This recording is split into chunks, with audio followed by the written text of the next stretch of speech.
Hello everybody, welcome back. I hope you've had a chance to do a little decompressing after the midterm. I'm sure that you needed it. I know I certainly do. It's been quite an awesome road on that one, and let's talk a little bit about that right now. So some logistics. Logistic regression, logistics. Yep, this is a little bit late. This one was supposed to be last week, this lecture. The midterm just kind of took over my life along with everything else, so I apologize. However, thankfully, I was smart enough to build in a little bit of wiggle room in the schedule. So this will not be a problem. We'll catch up eventually, but for right now, the lecture schedule is off by one, and I'll be moving on from here. Okay? So the midterm will be graded over about the next week. And as soon as we have all the grades in, you will get them. This is also, I believe that the midterm probably, from what I've seen, caused a lot of angst. And I would like to hear why and how it came out and all that good stuff. So please take this mid-course survey. There's a Google Forms link right here on the site.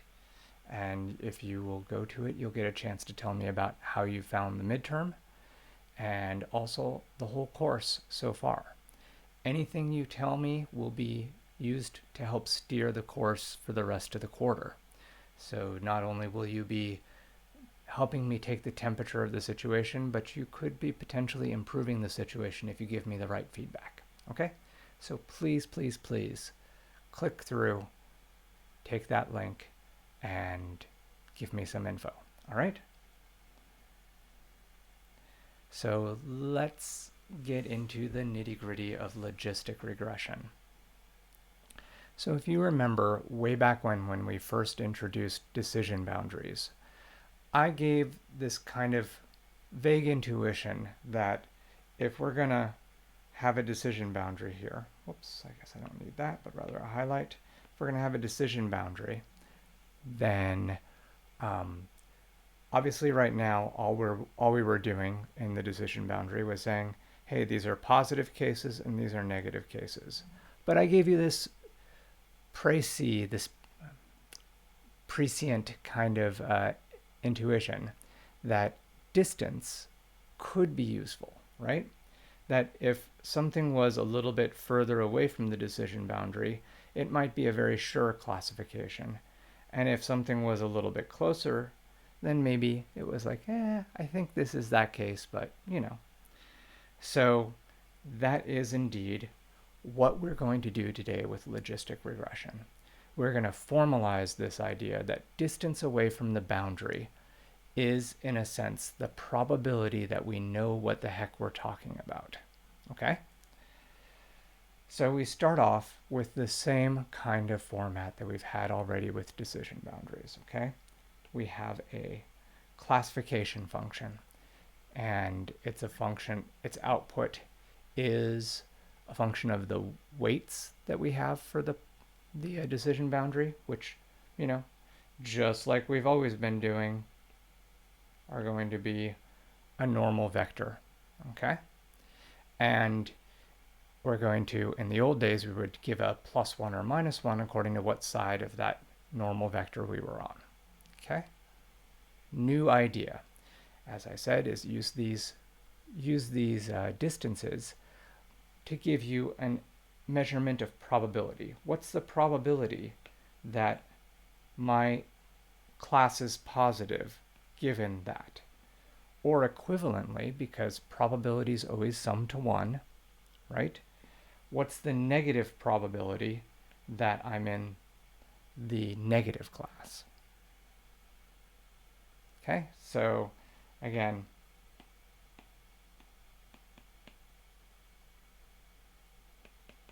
I'm going to shorten the notation just for the sake of this. Since those sum up to 1, yep, I wrote behind my own head.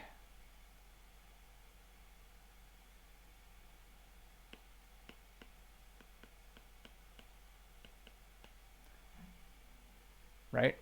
So because those sum to 1, we know that this relationship holds true.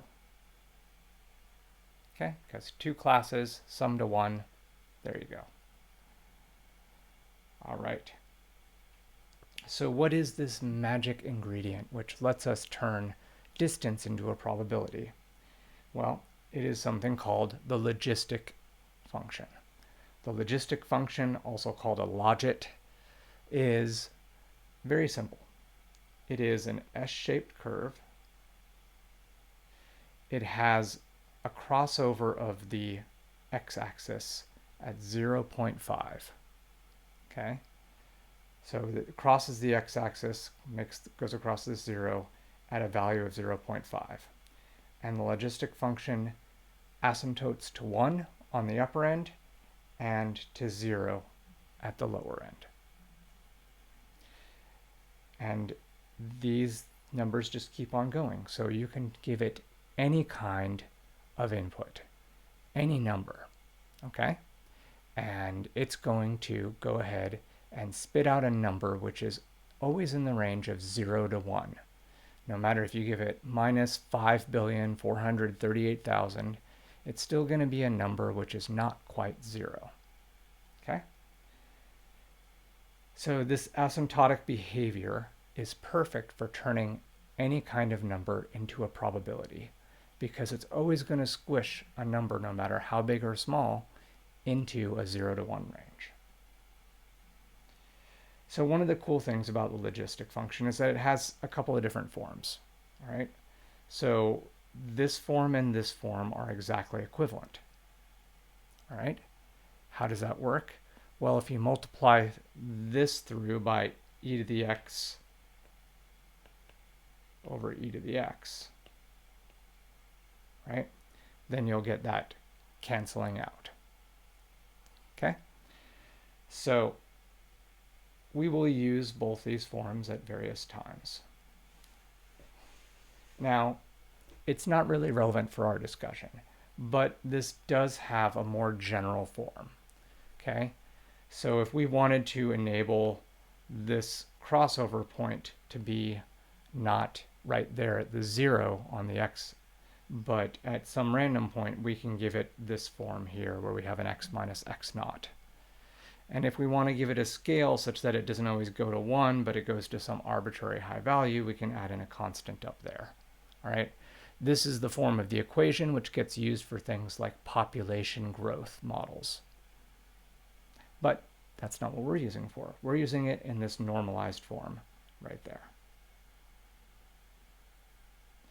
Okay, how do we use it? Well, let's take a look at the simplest kind of classification on one dimension. All right, so let's say this dimension is fasting blood glucose. Okay, when you're 12 hours past the last time you ate, how much glucose is in your blood? And the thing we're trying to decide is this person diabetic or not? So we have along the line here, this is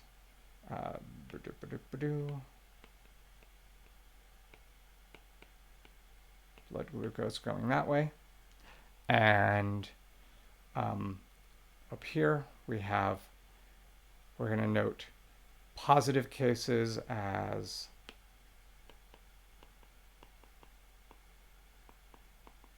diabetic, and we'll note negative cases as normals. And we're going to go ahead and through the course of this, I'm going to use this example. What we want to do is we want to draw a line, right? Some sort of decision boundary along the blood glucose axis. So, so we can do that. We can go ahead and put a line in. And if we do that with our standard mx plus b sort of format, wx times plus b, right? Then we're going to have positive ones, positive cases of diabetes, up that way. Ooh, reversed image that way. And we're going to have -1 normals the other way. Now, here's where the magic happens. We take that output, okay,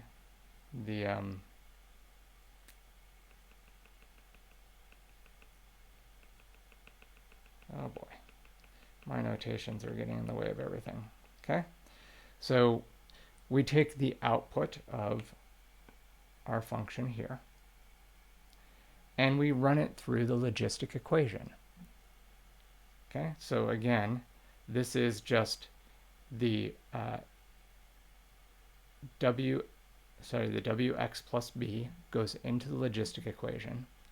I should be more clear, not the output of the classification function, the output of the predictor wx plus b. Okay? So we run that through the logistic function, and what we get out is a sigmoid or S-shaped curve, which runs smoothly from 0 to 1, no matter how far out we go on the x. Okay? And that's going to function for us as a measurement which looks a lot like the probability that something is that a certain measurement is a positive case, or that a certain blood glucose is indicative of a diabetic person.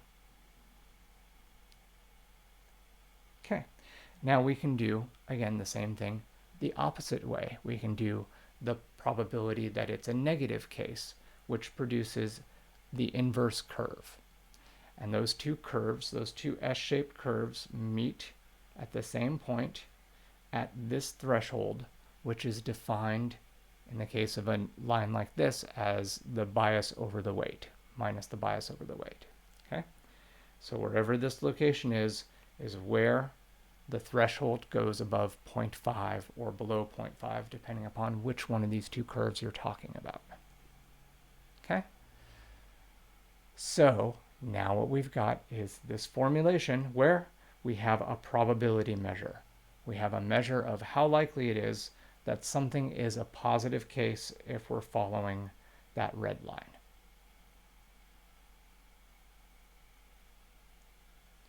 Now, that was in one dimension. We can, of course, extrapolate the same phenomena into as many dimensions as we care to. There is, besides the one-dimensional logic function, there is a generic sigmoid function which covers however many dimensions you want to run it through. It works exactly the same way. So we have our predictor, which is going to say whether something is positive or negative class. And we have a sigmoid function which looks like this logic function, except now it takes an argument which we're going to call v, which is a vector of dimensions. Okay? So we do exactly the same thing. We have our positive case is a probability which is driven by wx plus b being run through an n-dimensional sigmoid. And of course, we've got the negative version of all this, which is just putting a minus sign on the front of all of it. Because, of course, two possible cases and binary things in a probability world always sum to 1. Okay, a quick pop quiz for you to think about. In this n-dimensional world, what is the shape of the decision boundary? Is it a sigmoid like we've been talking about so far, where that's about the shape of probability, turning anything into probability? Is it the discontinuous function of classification? No. I think I've talked around these enough to let you know that, in fact, It is just a line, right?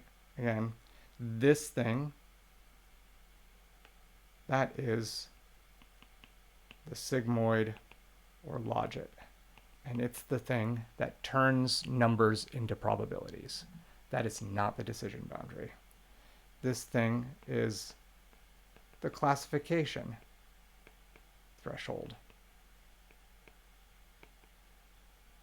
right? And it's the thing which is a hard version of the sigmoid. The sigmoid softly, smoothly says, I'm going from class A to class B with some probability. The classification threshold just says, I've passed a threshold, now you're in class A. Right? So those things are not the decision boundary. The decision boundary is just like we've always seen. It's just a line. So how does that work? Well, here's our functions. And we know that these are now in vector space. So we have as m variables, okay? So we know that this is a line because this is the location where the hyperplane, which defines the 0.5 level of the sigmoid function, is. Okay?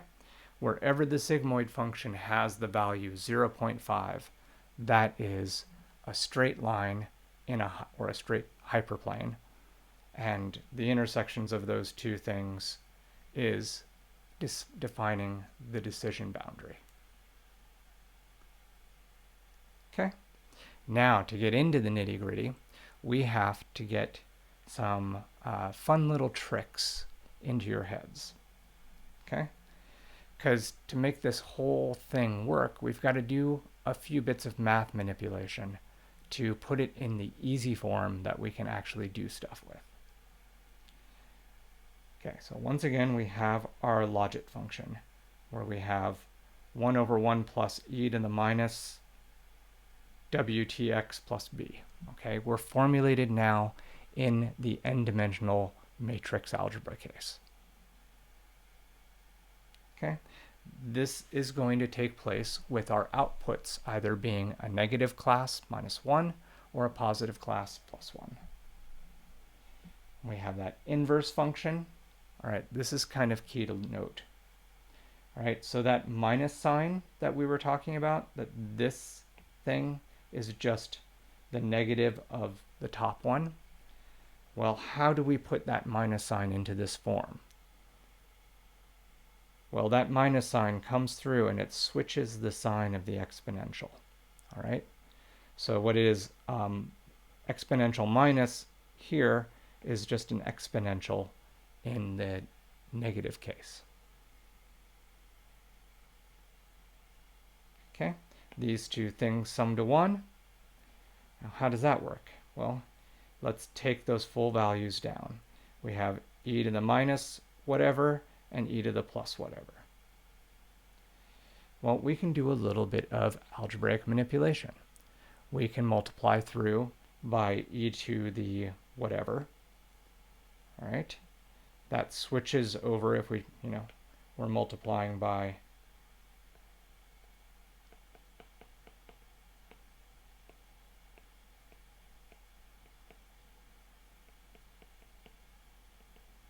right? So that does that and gets us to this form. And then we can combine the two because they have the same numerator now. Same denominator. All right, same denominator now. Put them together. Et voila.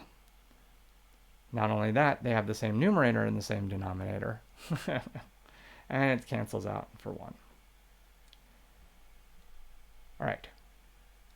So this leads us to a form which makes us very happy. All right. So if we want to be able to do both this and this, what we can do is we want to switch that sign back and forth. Okay, so we can include both the positive case and the negative case in the same function. So we can write a form of this equation which doesn't care whether it's positive case or negative case, because all we do is we put the y in front there. Now when y is equal to plus 1 when it's a positive case, this is e to the minus wtx plus b. And there we are. We're in that form. And when this y is negative 1, well, then it's e to the minus a negative 1. So it's e to the plus wtx plus b. And now we're in that form. So this is a generic version of this piecewise definition. So instead of having these two things separately, we can have one of them together by putting that y in there and using this particular format to denote which class we're in. All right? General, independent, awesomely useful. Okay, so we've defined a trick. Now let's use that trick. We have to get to actually training. Because remember, what we've talked about so far is just how do we take what side of the decision boundary we've been on and turn that into a probability measure. Now we still have to figure out how are we going to get the W star? How are we going to get the optimal weight values to set where that logistic function is going to sit in our space? Well, we're going to define our usual sort of stuff. We have a training set, which is filled with pairs of vectors of input and proper labels for training. Okay, this is going to be an m-dimensional formulation for the input vectors, and just each sample is just going to have one number, a scalar value that's plus or minus 1 to denote its label. Okay, and we can write that generic form that we were talking about, which doesn't care whether the class is positive or negative. Okay, so that this is our predictor right in there. And we run that predictor's output through the logistic function. And we have the following parameters. It's the weights and the bias term. Okay. Now this is about where you expect it to be, right? We know what we're going to do. We're going to try to do the best to find the weight and bias term that are going to give us the best possible fit. All right. So what do we want to define as a best fit? All right, let's start and think. Well, what we want really is that our positive cases are all classified as positive, and that we are highly confident that they are positive. Okay, remember what we're dealing with is probabilities. And we want that all of our negative cases are not just classified as a negative, but that we are quite sure that they are negative. So what we want to do is we want to take each one of these probability measures and we want to maximize it. Okay?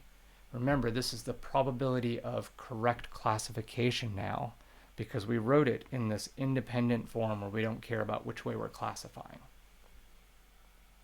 Right? So we want to maximize that. Now, each one of these probability measures is independent, right? We're equally likely to classify this one as positive or negative as this one, and it doesn't matter, our classification of this guy doesn't matter what we thought on that one, right? So this means that we have independent probabilities, and that means they multiply. So we want to maximize the product of all of the probabilities. We want to make those probabilities of correct classification as high as possible on each one, and the sum total is not a sum because these are independent probabilities, it's a product. Okay, so this is our notation. We're going to maximize the product over all n samples of the logistic function of the weights and the particular sample's input vector. Well, as I've mentioned in the past, a product is a terrible thing. it does not afford you any kinds of theoretical tools to understand what's going on in it oftentimes, especially not one with a nonlinearity like this. And even worse, it's also computationally difficult. So we want to get rid of the product and turn it into a sum. And like we talked about when we were doing monotonic functions, what can you do? You can run a natural log around a product, and that enables you to pull out the product and turn it into a sum on the outside of the log. Okay? So we took this product inside the log, and the log of a product is the same thing as the sum of the logs. Okay? Now we've also done one other trick, which we've flipped our maximizer into a min. Okay? We flipped it into a min on purpose so we would get a negative sign that we could throw into the mix. And we want that negative sign for what we're going to do next. Okay? So let's give an example with numerical values. All right? So again, so far we've been, here's our logistic function, defining a transformation of the output of our predictor. Okay? And we've got this normalized form which combines the piecemeal bits here for positive and negative classes. And we've gotten as far as this kind of thing, where we've got the thing we're trying to optimize, and it's a nasty product. Okay? And we know that to train this whole thing, I should also mention that what we're after is we want to set it up so that we're going to classify everything that's got a probability above b sub w, probability above 0.5, right? Which is an x value above negative b over w. We're going to classify that as a positive case. All right, here's the stuff. Here's that probability that we left off with. Okay, we had that nasty product. We want to get rid of it. We're going to put the natural log around that. Okay, we're going to bring the product outside as a sum. We're going to flip that argmax into an argmin, which gets us this negative sign. And what we're going to do is that minus sign is going to move inside the summation, and then it's going to move inside the log. Now, just like we brought the product out, we can take a multiplication inside a log, and what it does is it inverts everything, right? So what had been 1 over 1 plus e to the blah blah is now just 1 plus e to the blah blah, making our lives exceptionally simple, because now we have a minimization of something which is a sum of a simple equation. Super fun. Now we can take the numbers we've got from our training set and we can plug them right in. So x value is 1.1, minus 1.1 goes in there. The y value of that case is a minus 1. Okay, so that minus 1 sits out here and cancels that negative sign, and that's a positive. Now this next one has a 3.2x, goes right in there. This is a positive case, so that's a positive 1 outside the e, and so it's an e to the minus 3.2, blah, blah, blah. So we plug in all the numbers, so on and so forth, and we get something which we can start combining and working on. Now, we're going to skip the details of that and just note that we are in a multivariate case, right? And in this multivariate case, we can do the same thing that we've just been doing with a weight vector and an input vector, not just a single x and a single w, okay? So when I was speaking about it earlier, when we came into this, we were operating once again in the one-dimensional case, but we can generalize this whole process and get to the m-dimensional case, with having an m-long vector of inputs x and an m-long weight vector. Okay? So we know what we're going to do. We're going to take this loss function and we're going to find the place where it's lowest. How can we do that? Well, the same old, same old. We need to find the derivative. Okay? So the derivative of, got one more build here. Okay. All right, so the derivative of that function that we have previously identified requires us operating a few different bits of calculus to find. So this bit here, you'll notice we have the derivative with respect to w, and that means we're deriving this term in here. So we're going to get the x coming outside when we do that part of the chain rule. So we get the, so okay, maybe I should actually have a much better version of this slide to do it piece by piece. Okay, let's do that.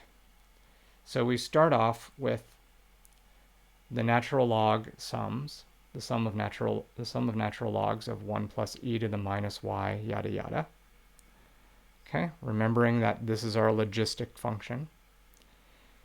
Now, to do this, we're going to take the partial of L with respect to W. All right, so first off, we're going to apply the chain rule. We're going to apply the chain rule to get to the partial of the natural log.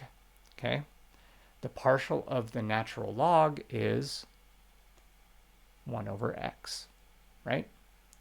So we've got the 1 over x part, and that is this denominator. It's 1 over this whole thing x. All I did was I set x equal to everything inside here. Okay? So we have that. Now we have to chain. We have to go ahead and do the derivative of the x with respect to w. And that's what's in the numerator. Okay?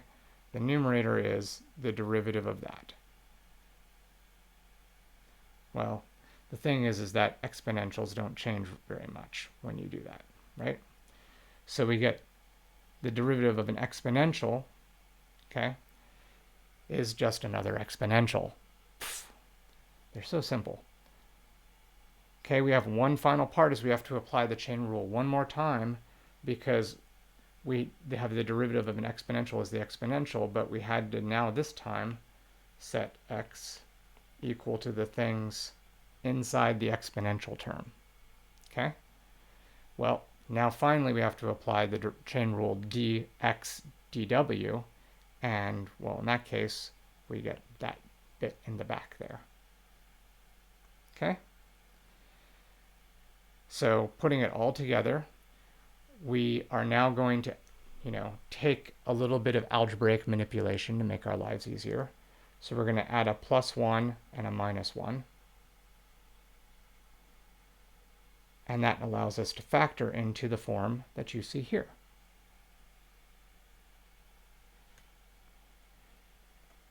And if you look at that very closely, you will see that that form, here's our logistic function. So that's 1 minus the probability that we have a classification correct given the x. And then bring that up to the front because that looks nicer. All right. Well, let me just say this. We are going to solve this one by gradient descent. Now, you may have noticed just back here that so annoying, the building process when I want to go backwards. Okay. you may have noticed this thing here, right? The fact that our derivative is a function of the inputs and the outputs. And that can seem kind of weird, but it makes a lot of sense if you really work it through, okay? So, and in fact, it's a general rule of thumb that for any kind of gradient descent sort of setup, when the model is linear in the weights, the gradient to update the weight is nearly always a form of a weighted combination of the input, okay? So it works something like this. If our given input number 53, if it makes a good prediction going through our system and we get that prediction correct, then we don't really care to change the weights, right? Whatever this particular input is, it makes much less contribution to the next version of the weights as we iterate with gradient descent, okay? If on the other hand, input number 11 makes a bad prediction, then we know that we have to update the weights to try to make it a good prediction next time. So input number 11 is going to have a large contribution to the change. And so we're essentially going to be, like I said, in any gradient descent situation, using a weighted combo of the inputs, with the weights being how badly did we do, okay? So that's the way gradient descent really works. So again, we have a weighted setup here for our weights. We can similarly do partials with respect to the B term, to the bias term, and write that down. The only thing that happens is the x of I disappears because a bias is 1. You can also, of course, in another formulation, dispense with this entirely and bring the bias into the input, right? Where you just add a 1 to the end of every single input vector, and that 1 is now your bias term. So many options. You can run this math however you prefer. Right? So we're going to use that, and we're going to operate in gradient descent. So the next bias term is going to be the last bias term, and we're going to operate in the direction of the steepest gradient at this location with respect to the bias. And we're going to take a step that's of size lambda. Okay, we can do the same thing in weights. And then just the only difference is, of course, is that the weights are partials with respect to W, and the bias is partials with respect to B. And it's always the same. It's just a shame. That's all for those of you that love your Phil Collins. So we just slowly descend on the surface towards some minima. We hope. Well, actually, we don't have to hope, because a logistic function that we've defined here is specifically engineered to be convex. Okay? The form of the loss function we've picked, combined with the logistic function, are indeed convex. And so we know that we can optimally gradient descend. Okay? We don't have to worry about getting stuck in a local minima. So let's put it all together. Logistic regression classifier is still linear, but its output is a probability. Okay? And we train it with gradient descent, and more to the point, we know it's convex, and so we're always going to find the right answer.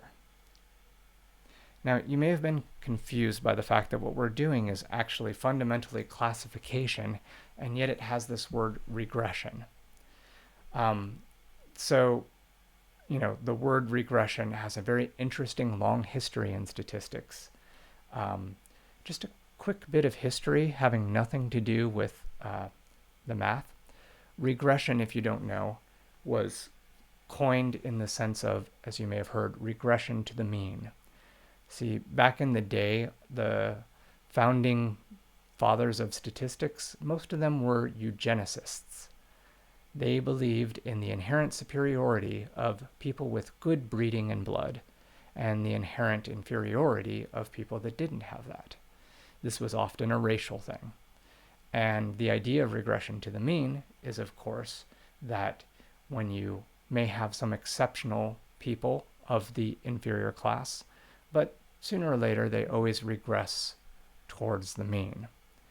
And that is where the statistics, the math that we use to make regressions comes from, is from the process of trying to figure out just how bad were those poor and black people anyway. So it's a very interesting history, maybe worth your while if you're into that. And regression simply nowadays refers to fitting a model, okay? Fitting the model's discriminative probabilities. In this case, probability of y given x, okay? So way back when, it was quite a eugenicist's term. Nowadays, it just means fitting a parameter. So logistic regression isn't actually, as I mentioned here, a very old thing in the statistics literature, but it has gotten new life in deep learning because some forms of deep learning use logistic transfer functions in their neural network layers. So you will see this again as you go forward in your machine learning career. So let's recap. All right. What we do with logistic regression is we turn what had been a decision boundary, right, of pluses and minuses, and we had a transfer function which was a simple hard threshold, right? Very hard. When you're on one side of this boundary, you have one class, and when you're on the other, you have the other. And we're turning it into a soft measure, into a measure which says a probability that we think which class this belongs to, okay? So we got rid of that, and we've turned it into a smooth logistic curve, which represents the probability of which class we think this stimulus belongs to. So it maps anything from minus infinity to plus infinity onto a probability-friendly form of 0 to 1. It has a nice gradient that we can descend. It is a convex function, so yay. And it has this form, which I'm not going to review a 19th time. And we're going to solve it with that good old gradient descent. Now, let's take the next few minutes, and I'm going to show you some operations doing this. Okay, we're going to get out our good old-fashioned friend, the Jupyter Notebook.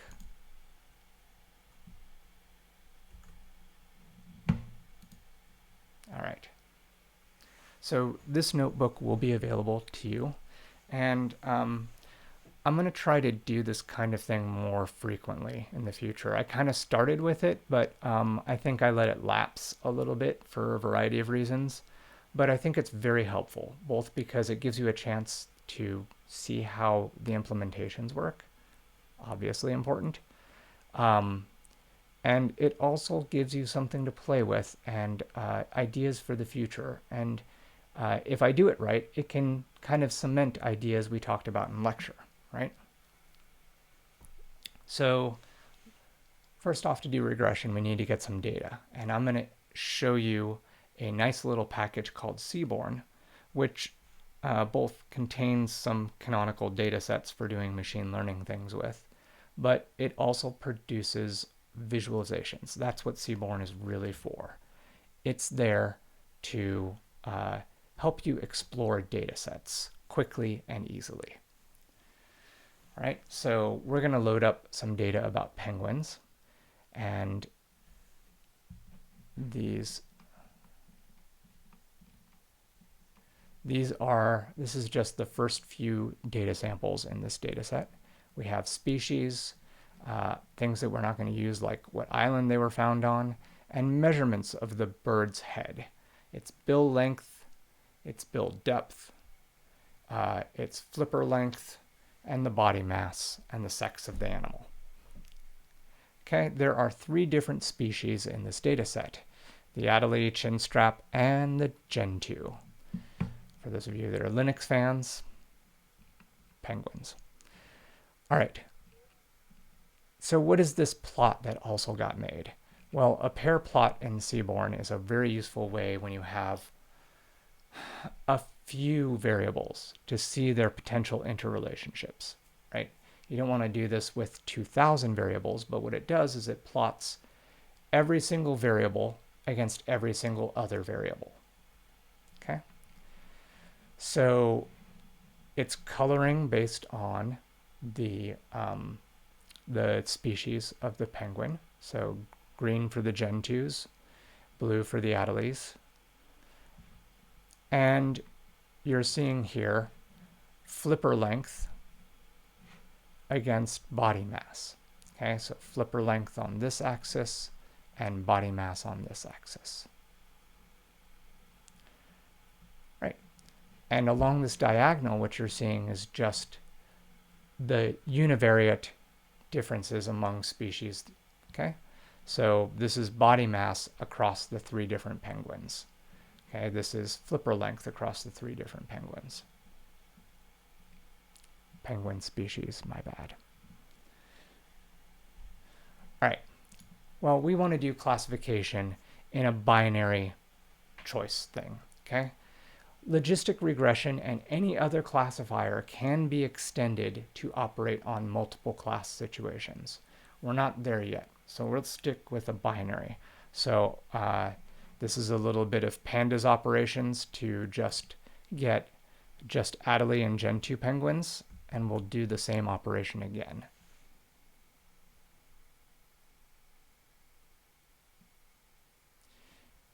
All right, there we go. So the same variables, it's just that we only have 2 penguin species now. So if we're going to do some classification, let's pretend we are the classifier for a second.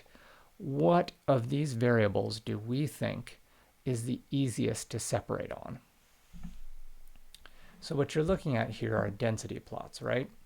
So when the distributions, when the histograms or density plots are highly overlapping, you know it might be hard to separate on a single variable. When they're well separated, you can draw a line right between them and use that good old hard decision boundary and, you know, make a good choice with just one variable. So the one that looks the closest here is flipper length. Flipper length has got the least overlap. All right, let's operate on that for a minute. Now, Seaborn will also do regression plots for you. They'll plot out the 2 things and regress. One thing is that Seaborn needs you to explicitly turn categories into 1s and 0s for it. Okay, so we'll do that first, and then we're going to make a linear regression based on flipper length. Okay, so remember that what we're doing here is we're turning all the gentoo penguins into 1s, and all of the Adelie penguins are going to get labeled as 0s. So here is the species up here. So all the ones over here are gentoos, and all the ones that are 0s are the Adelies. And what I've done is I fit a linear regression, not a logistic. Why did I do that? Well, just to give you this intuition that we could use something that's not a logistic function. We can pick anything where we just pick a threshold, okay, and we make our decision based on, well, is the value of the regression, is it above this threshold?